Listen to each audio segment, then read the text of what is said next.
kita mulai pelajaran hari ini, ada baiknya kita melakukan doa bersama. Berdoa dimulai.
Bluetooth mode.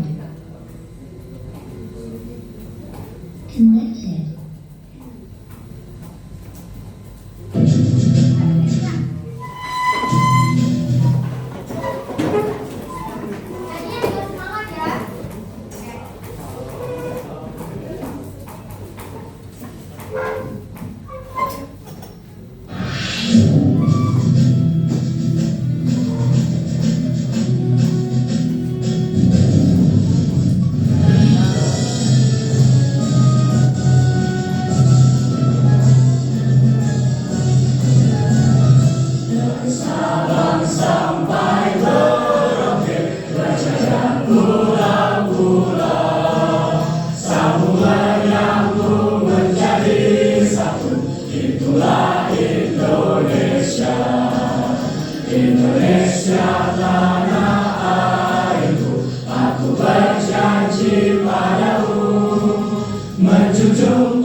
belajar tentang harmoni dan keberagaman atau arti penting dari harmoni keberagaman atau memahami dan menghargai harmoni dalam keberagaman.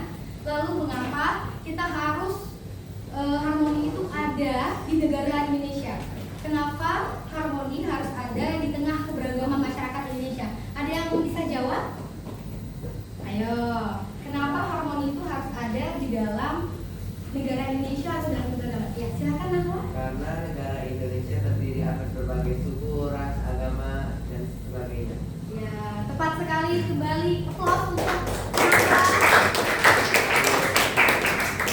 Nah, berarti anak-anak masih ingat ya materi kita pada minggu lalu, dan pada minggu kedua ini kita akan melanjutkan materi kita dengan capaian pembelajaran, yaitu melalui pembelajaran hari ini peserta didik dapat menganalisis potensi konflik dan bersama-sama memberikan solusi yang berkeadilan terhadap masalah keberagaman di masyarakat.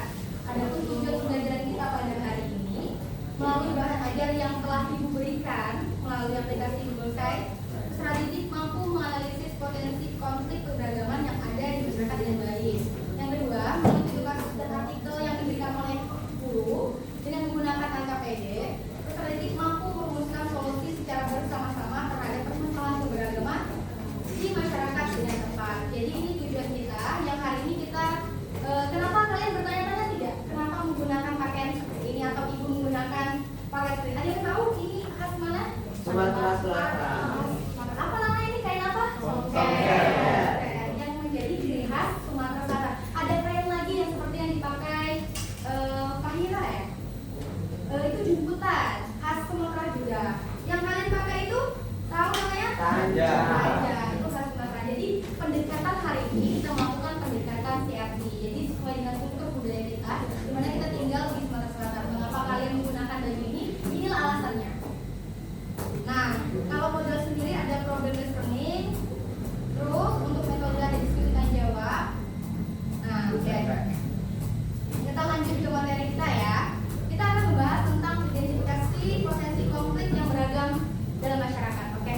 Di sini ada yang berasal dari Sumatera Selatan, tetapi tinggalnya aja di Sumatera Selatan. Asalnya bukan orang Sumatera. Misal ada di Padang, Medan. Kalau berdasarkan hasil asesmen yang ibu kelompokkan dari suku kalian, ada yang bukan berasal dari Sumatera Selatan. Ayo, siapa yang berasal dari di luar Sumatera Selatan? Lahirnya atau orang tuanya seperti itu. Ayo. Ada yang dari Jawa? Siapa yang dari Jawa? Oh, Alivia dari Jawa. Jawa mana, Nak? Jawa Timur. Jawa Timur. Bisa bahasa Jawa? Dan bisa ngerti wong Baduy. Oh, bisa ngerti. Berarti tapi lahirnya di Jawa atau di Sumatera? Sumatera. Di Sumatera. Tidak ada lagi ya dari Jawa? Dari Padang? Ada yang dari Padang? Medan? Dede dari mana? Padang. Ibu tahu karena ibu baca asesmen awal kalian. Jadi ibu tahu siapa aja dari Jawa, dari Padang, dari Palembang. Dari bisa bahasa Padang? Tidak bisa. Tapi paham. Lahirnya di mana? Jadi Palembang. Apa? Dari Italia ya, kita dari Italia ya. Mau nanya apa yang dari Italia? Ibu juga penasaran. Yang translate bahasa Inggris apa? Haris. Oke, translate bahasa Inggris ya. Kalau ibu mau bahasa Inggris nanti salah malu kan? Jadi harus saja. Tanyakan kalau misal bagaimana tanggapannya terhadap keberagaman Palembang. Misalkan dari apa yang paling suka, makanan yang paling suka?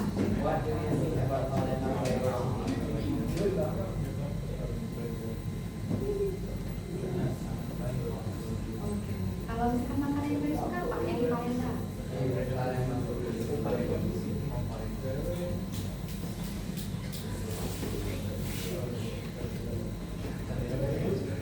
Apa?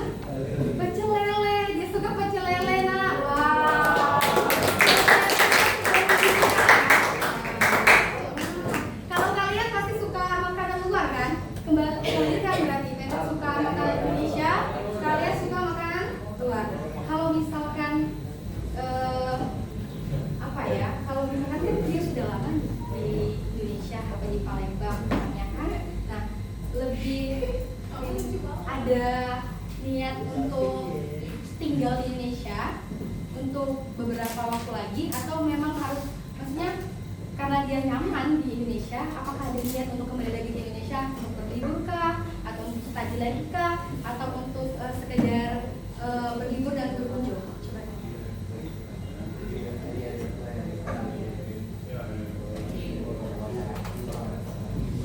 Liburan ada. Oke. Terima kasih Tetet ya. Oke, jadi sangat beragam ya kelas ini. Ada yang dari luar negeri, ada yang dari dalam negeri. Kalau yang dari nggak ada yang dari suku lain ya selain Padang, Jawa, Sumatera. Ada lagi nggak? Dari mana? Kak? Dari mana? Yang kamu dari mana? Apa orang sini lah? Banjarmasin ya? Oh jalur berarti ya? Gimana bahasa jalur? Banjarmasin. Nah, kamu dari mana? Dari mana orang tua? Ada campur, ada kalau yang lain bisa, kalau dari campur komplit ada Oke, jadi kan di kelas ini sangat beragam. Mungkin tidak pernah terjadi konflik ya. Mungkin konflik yang paling sederhana, misalnya diskusi kelompok yang berbeda pendapat. Ada yang pengen menggunakan ada yang pengen menggunakan ini dengan watak yang berbeda. Biasanya berasal dari mana kita itu mencirikan karakter kita. Misal nih, kalau orang Medan itu kalian kenal dengan wataknya seperti apa? keras. Tegas. Kalau orang Palembang gimana wataknya? Sama ya. Kalau orang Jawa, ya orang Jawa halus, lemah lembut. Jadi mau orang Sumatera atau orang Jawa? Jawa. Versi yang paling pia ya berarti. Jadi kalau kita tahu asal teman kita udah tahu kapan ataupun apa yang menjadi karakternya sendiri ya. Nah, ada faktor penyebab konflik itu sendiri. Ada apa saja nak? Karena apa? Perbandingan tingkat pendidikan, ketimpangan sosial dan ekonomi, perbedaan pandangan politik, perbedaan budaya etnis, hukum, keadilan sosial, Perbedaan tingkat pendidikan.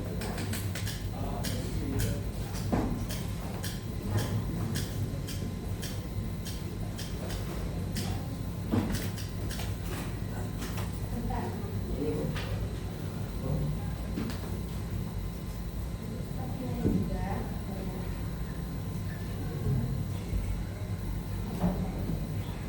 Perbedaan tingkat pendidikan. Itu perbedaan tingkat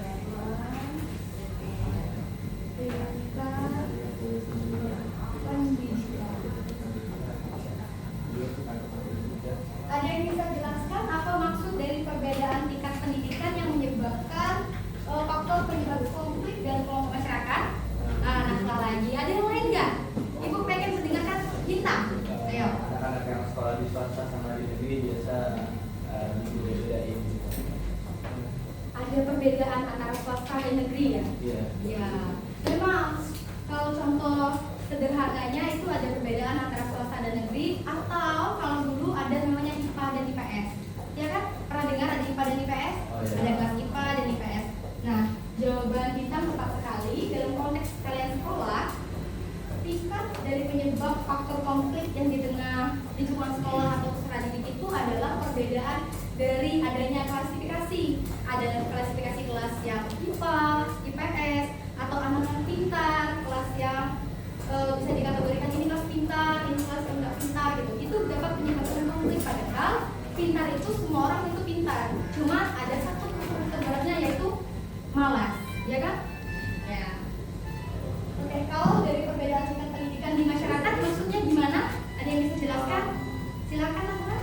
Jadi mungkin salah satu perbedaan tingkat pendidikan di masyarakat itu ada yang cuma sampai lulusan SD, ada yang lulusan SMP, ada yang lulusan SMA, ada yang lulusan sarjana, dan mungkin ada yang lulusan TK. Jadi mungkin perbedaan tingkat pendidikan itu membuat perbedaan ya Pola pikir ya. kehidupan masa depan. Dan perbedaan akses pekerjaannya kan lebih dari lulusan. Iya, benar sekali. Tepuk tangan untuk kalian semua. Hebat. Ya.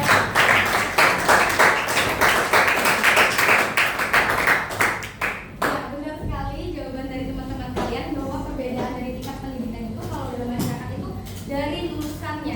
biasanya kenapa memang sarjana itu tidak menjamin kita mendapatkan pekerjaan yang baik, tetapi dengan kita bersekolah maka akan mengubah pola pikir kita. Jadi jangan pernah berpikir nggak apa-apa nggak sarjana gitu, atau nggak apa-apa nggak sekolah gitu, yang penting aku kaya, punya uang yang banyak, kejujuran tidak habis harta aku gitu, karena dari orang tua kan. Nah, tapi jangan salah, orang yang punya pola pikir yang luas, yang punya wawasannya luas itu awal mulanya itu dari pendidikan. Jadi percayalah, dengan pendidikan itu dapat mengubah kita ke depannya menjadi apa dan seperti apa ya. Kita lanjut. Yang kedua itu ketimpangan sosial dan ekonomi. Masih berkesinambungan antara pendidikan dan juga yang kedua. Dimana kalau pendidikan kita itu akan terlihat jika pendidikan kita tinggi, insya Allah ya tidak ada yang bisa menjanjikan bahwa kita akan dapat menjamin ekonomi kita, tapi setidaknya yang ibu katakan tadi akan mengubah pola pikir kita. Dan tentunya rata-rata atau survei mengatakan bahwa kalau pendidikan kita tinggi, mengubah pola pikir kita, punya wawasan yang luas, maka lapangan pekerjaan juga terbuka luas kan untuk kita. Nah, untuk lulusan sekolah dasar untuk daftar di PT PAMA mungkin tidak bisa, tapi kalau kita lulusan dari S1 teknik pertambangan atau elektro dan sebagainya mungkin bisa. Jadi artinya dengan pendidikan dapat mengubah pola pikir kita dan juga ketimpangan sosial dan ekonomi ya. Kalau ketimpangan sosial dan ekonomi itu lebih cenderung kita di masyarakat. Kalau kalian sudah dewasa mau punya melanjutkan misalkan pernikahan dan sebagainya perlu, karena sosial dan ekonomi akan menjadi faktor rumput atau tidaknya rumah tangga kalian. Oke, lanjut ya. Perbedaan pandangan politik, dimana ini apa? Ada yang bisa kasih contoh? Yang perbedaan pandangan politik yang terbaru nih. Ayo, siapa yang bisa kasih contoh? Antara pemilihan presiden, siapa yang milih paslon A, paslon B, paslon 3, C, 1, 2, 3 ya? Nah, itu kan dapat menciptakan kubu 1, kubu 2, kubu 3 kan? Nah, itu dapat menyebabkan konflik ya. Atau misalkan dari sepak bola, siapa di sini pemain futsal? Ya, kemarin kalah kan, nanti tidak masuk perempat final kan? Kalah sama Arsenal ya. Ya nonton enggak? Ibu juga nonton. Oh, enggak ya. Oke. Jadi perbedaan pandangan atau golongan juga dapat disebabkan oleh suatu hal, mulai dari misalkan dari politik ataupun dari hal yang sederhana itu dari sepak bola. Lanjut dari perbedaan etnis, budaya dan suku, jelas seperti kemarin kita bahas kasus Sampit kan, karena perbedaan kan, perbedaan suku, pendapat, ada salah paham. Jadi Sampit itu dari suku mana? Kalimantan. Suku apa kemarin yang Sampit? Kalimantan. Dayak. Dayak kan? Dayak. Ayo, yang Sampit kemarin kasus apa? Nah, Dayak dan Madura kan? Nah, karena ada salah paham, maka terjadinya tragedi Sampit. Oke, lanjut keadilan sosial. Ya, jelas karena keadilan sosial itu harus benar-benar merata di seluruh provinsi, di mana Indonesia memang sangat luas, maka sulit untuk pemerintah mengadakan kesejahteraan sosial, di mana juga faktor yang mempengaruhinya dari pejabatnya sendiri kan banyak koruptor ya di Indonesia. Lanjut ya, kita langsung ke prinsip dalam mengatasi itu ada 5 sila Pancasila, di mana jelas kalau kita sebenarnya mengimplementasikan Pancasila maka tidak akan ada konflik di tengah masyarakat, karena sila Pancasila kita itu telah mencakup perbedaan yang ada di dalam masyarakat Indonesia. Apa yang dibawa buku Garuda kita? Apa artinya? Berbeda-beda tapi tetap satu. Jadi kalau misalkan kita tetap berpedoman pada ideologi negara kita Pancasila, mengimplementasikannya dalam kehidupan sehari, maka tidak akan ada konflik di tengah masyarakat. Nah, ada metode yang dapat dilakukan dalam menyelesaikan konflik. Ada mediasi, negosiasi, arbitrase, dialog atau musyawarah. Ibu mau nanya mediasi, siapa yang mau jawab barisan ini? Mediasi satu-satu, ya mediasi. Apa mediasi lah? Ayo, yang cewek boleh. Siapa mediasi? Ya. Mediasi, negosiasi, arbitrase, dialog atau musyawarah. Perwakilan kelompok, perwakilan barisan. Ayo, siapa yang bisa jelaskan? Siapa yang duluan? Negosiasi siapa yang bisa?